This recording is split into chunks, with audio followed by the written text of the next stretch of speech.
Recently, I talked about visualizing crafting trees, and I made a horizontal crafting tree that I can easily reuse in any new game. Have you ever think about why hierarchy trees are drawn like that, usually top-down or left-right? What is the meaning of that, and how changing the orientation can give a different perspective of the same data? Let's look into it in more details after the intro. Welcome back!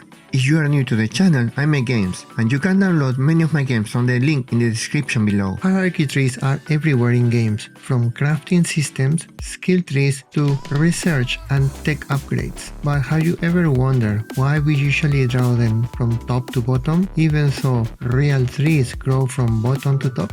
In nature, trees grow from the ground up, starting with roots and extending into branches and leaves. These symbolize growth and progression. However, hierarchical trees are typically drawn from top to bottom, like in an organizational chart. One of the main reasons we draw hierarchy trees from top to bottom is clarity. It's easy to see progression from one level to the next. This format is familiar to us from organizational charts and family trees, making it intuitive and easy to read. But also, in most countries, we read books from top to bottom and from left to right. In games, this clarity helps players understand the choices and the consequences of those choices. Whether you are selecting a new skill or advancing technology, top to bottom tree helps visualize the journey. But this orientation isn't without its drawbacks. It can become top heavy, especially in complex games, and may feel linear, limiting the sense of exploration. Horizontal trees feel more expansive, providing a sense of wider, equal options. This can make progression feel more balanced and less top-heavy. It's also easier to navigate large trees without excessive scrolling,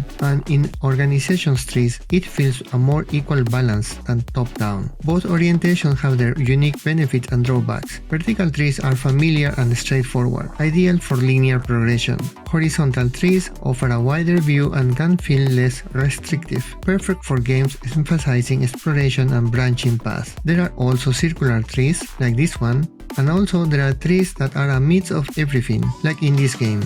In practice, hierarchy trees are used for crafting recipes, skill upgrades, research paths, and more. The orientation can significantly impact how players interact with these systems. A well-designed tree, whether vertical, horizontal, circular, or a mix of everything, can enhance the gameplay and clearly define the player experience. So the next time you are navigating a skill tree or crafting system, take a look at it and try to feel what it really is trying to tell. Is it more like command and control, or more like exploration and quality? Think about how its orientation and shape affects your perception and interaction. These are the most common ways to display hierarchical trees, but there are many other ways. For example, Diablo 4 introduced a very different tree, which feels like node-based and, at a simple glance, feels more restrictive and linear, with less choices, since you need to follow the same path with some options around. But when you see it, you mainly see one path to follow, even though it's not the only option. It feels linear